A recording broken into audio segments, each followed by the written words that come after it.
So the French Army had a need for deployable hand launch systems that, again, were rapidly deployed, easily transportable, et cetera. So we got the initial award from them for $3.5 million.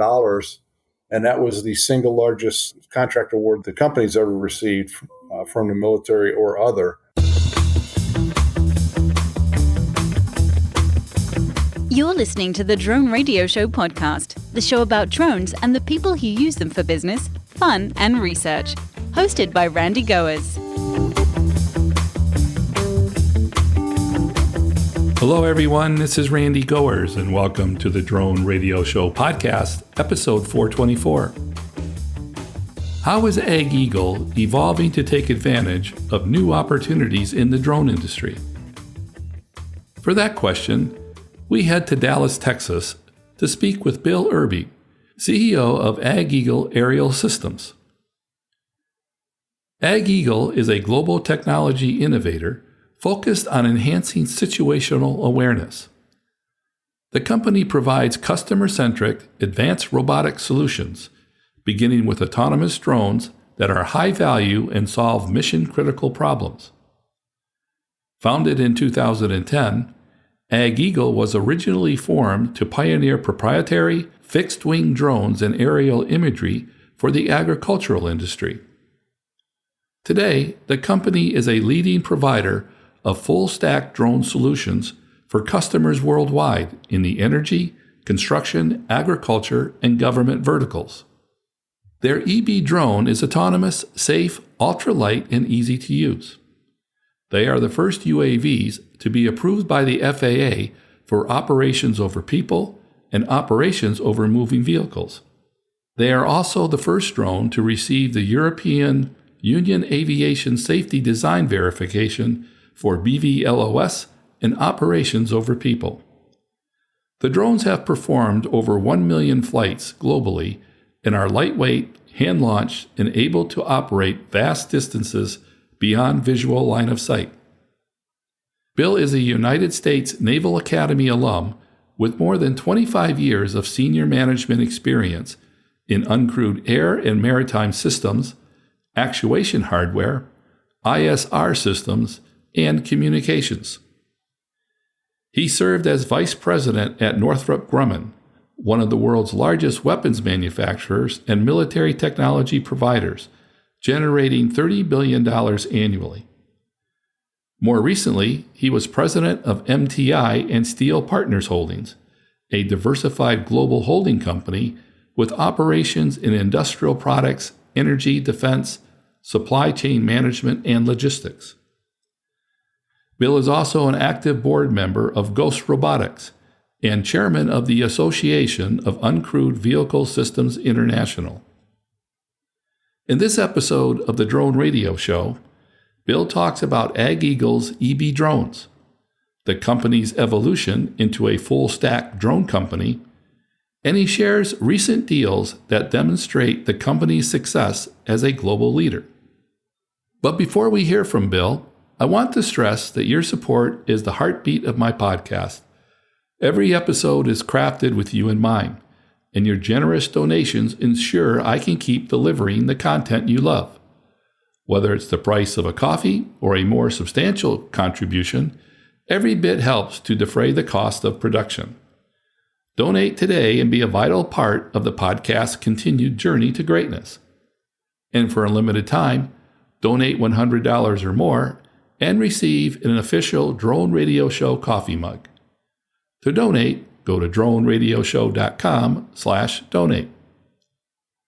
And if you can, please subscribe to the podcast on your favorite platform and leave a nice review and rating on iTunes. It really helps to improve the podcast ranking among the many thousands of active podcasts today. And by the way, if you have a great story that you'd like to share on the use of drones, please contact me at randy@droneradioshow.com. So let's learn how AgEagle is making moves as a leader in the drone industry with Bill Irby. Let's pick up the interview where I asked Bill to introduce himself. Randy, it's great to meet you. My name is Bill Irby, and I serve as the CEO of AgEagle currently. I've spent roughly 30 years in the aerospace and defense industry, with a significant part of that being in and around unmanned aircraft systems. I led the Textron Systems unmanned business for 6 years, and I've been involved in everything from aircraft to maritime to some advisory roles for ground unmanned systems. Bill, tell us about AgEagle. What does the company do? When AgEagle got its start in agriculture, hence the name, and was set up by a guy who was essentially a hobbyist and learned how to apply these things in agricultural research. So over time, when the company first became a company was 2010, and over the years started to develop a client base and everything, the company actually went public in 2018. And after going public, secured some funding that helped in acquiring 3 other companies. So the company has, changed a lot over its lifetime, and in particular now has a line of not only unmanned aircraft or drones. We also have multispectral cameras, multispectral imaging devices, and control system software that we provided for all of these systems. How long have you been with AgEagle? Grand total of about 4.5 months. So pretty short time so far, but it's a great opportunity, and I'm having fun. What was it that attracted you to AgEagle? For me, is really interesting only because I believe that, in my opinion, of course, I think the company is undervalued. I think it's got tremendous growth potential and quite frankly should be much, much bigger than it is.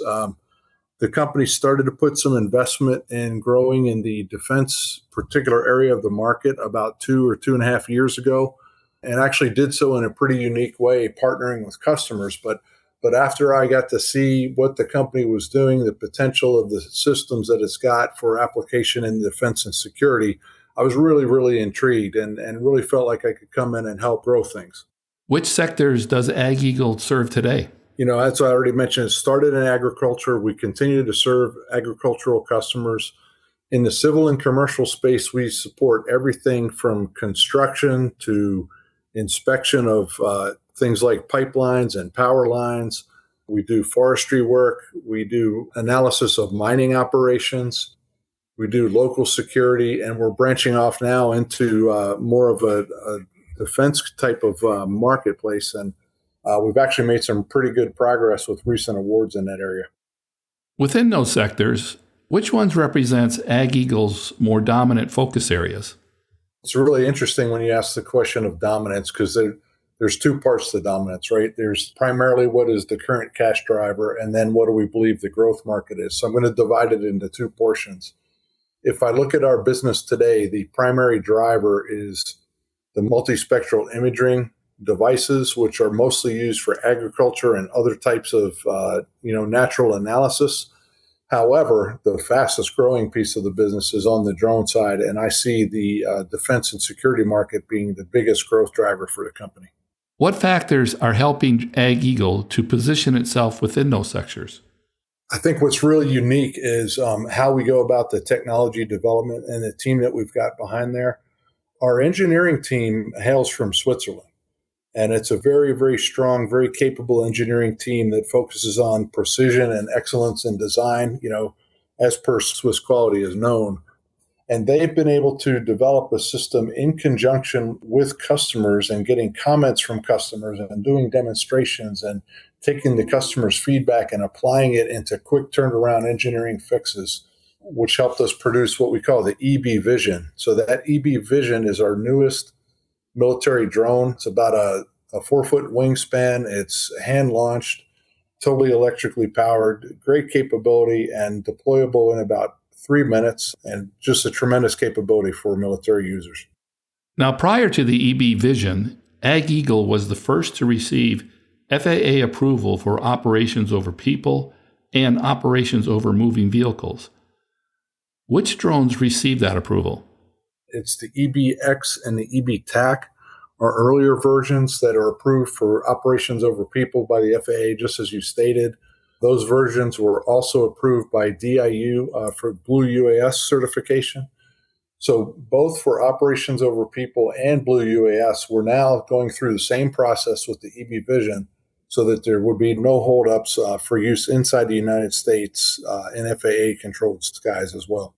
What impact did receiving these FAA approvals have on AgEagle's operations? It had a very good impact in that our system started to be adopted in the United States for different uses. Like the U.S. Army Corps of Engineers could begin to fly the systems in U.S. air skies, for example, even if it involved flying over people. Theoretically, we could be employed in security operations over heavily trafficked areas, although that hasn't been a fairly frequent mission use for us. But it does allow us to fly in U.S. skies over densely populated areas. And the way that assessment is made from the FAA, they primarily look at safety features. So they make sure that if the aircraft did lose power, number one, what happens? How heavy is it? What impact would it have? Et cetera. And unlike quadcopters that you see every day, instead of dropping straight, from the sky down, we are a winged aircraft. We would basically glide to a halt and glide into a landing position as we would still be able to be under control. Do operators have to submit anything to the FAA? Or by using the drones, are they already empowered to fly over people and moving vehicles? They would already be empowered to do that. But for any type of drone flight, you still have to get, FAA approval if you're flying in certain areas. So FAA, the Part 107 process would still be applicable. You'd still have to use that, but you get basically instant approval to fly over people, whereas that was a very different process in the past. AgEagle recently announced a couple of major contracts with the French Army and a UAE distributor. Can you elaborate on these deals and how they align with the company's goals and expansion plans? About 2 months ago, we achieved a contract award with the French Army, and that was for 49 eBee systems, 40 of those being eBee Visions, and then the remainder being a mix of the X and Attack. So the French Army had a need for deployable hand launch systems that, again, were rapidly deployed, easily transportable, et cetera. So we got the initial award from them for $3.5 million. And that was the single largest contract award the company's ever received from the military or other. Shortly after that, about 6 weeks later, we secured the award from UAE, also for security purposes, not necessarily military deployability, but for security purposes. And that was a sale for $1.5 million for 20 eBee Visions. So with those two being the largest single awards companies ever gotten, we're just in a very different space than we were last year or the year before. So we're building up steam, we're building up momentum, and it's stretching the company a bit, which is, creating a little bit of resource challenge, but we're standing up to that challenge in different ways. Are you able to comment on other opportunities that give you cause to feel optimistic about the future?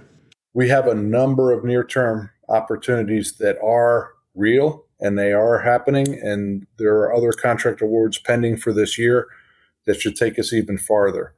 So it's really a great growing field for us, not only in the countries in Europe, but we're finding interest in South America, North America, of course, and several other areas. I've actually got an Australian company that's interested. So, just very, very good groundswell of support coming. So it's great.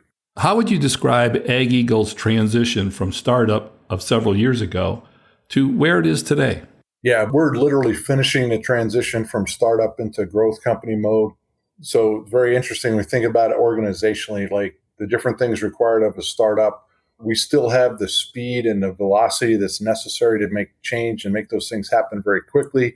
But we've also got the growth coming as a growth company, which is going to be both a cash producer, but also a cash need as we're standing up and starting to grow these systems. So it's putting a little bit of an investment challenge on the company, but we found great support from our current investors, great interest from the outside to continue to grow the company. And I just know we're primed for success and primed for growth.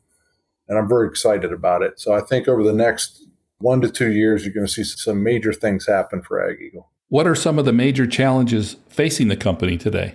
The primary one is, the need for cash. Growth, as you grow, it's a great problem to have. You need cash to fund the operations. You need cash to buy parts and supplies, to expand your operation, et cetera. That's the biggest need, biggest challenge we have right now. I would say the other areas, not a lot of people out there in the world are familiar with us. We're starting to gain more interest from other countries and companies, but we're not very big at all. So we're trying to scale operations like a big company, But as a small company, it's creating growth challenge. And, we love it. It's fun. At the same time, it's very challenging. And there are a few sleepless nights here and there. The name of the company, AgEagle, reflects its agricultural legacy. Yet, as you've discussed, the company has a much broader focus today. How do you convey that message to prospective customers? Glad you asked. We're addressing that in our strategy and our strategy planning right now.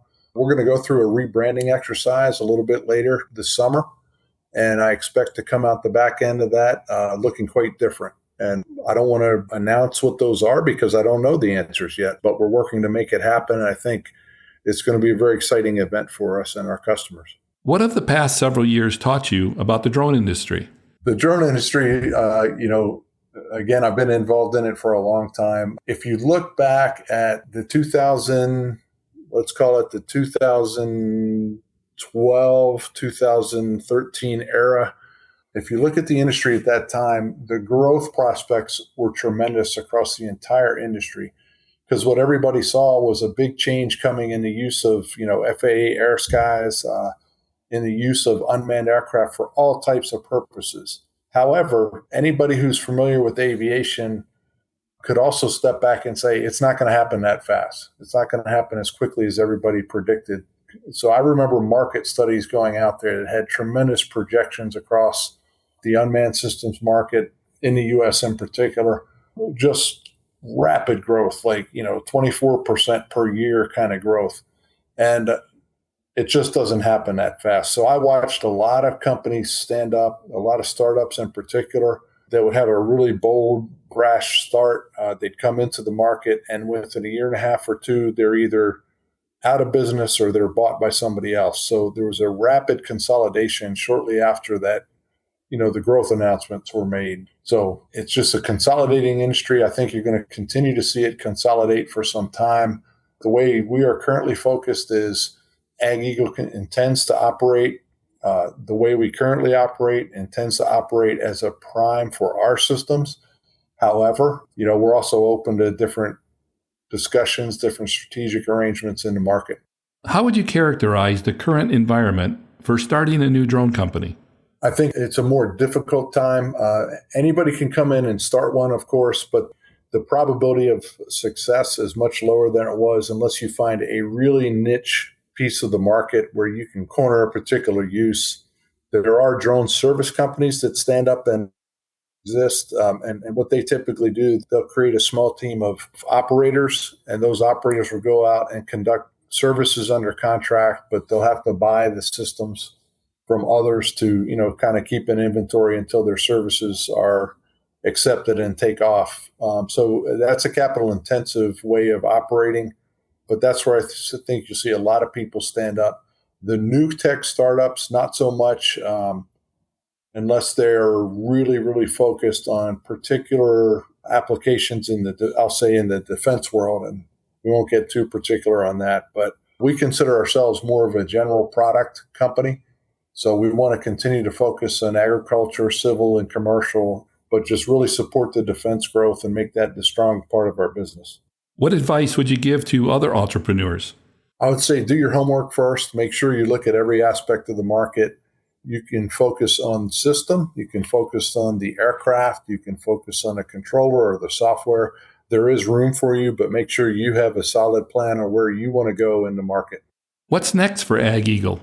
I would say the biggest plans are, capitalize on U.S. growth. You may see us expand or add to our facility base over the next year or two.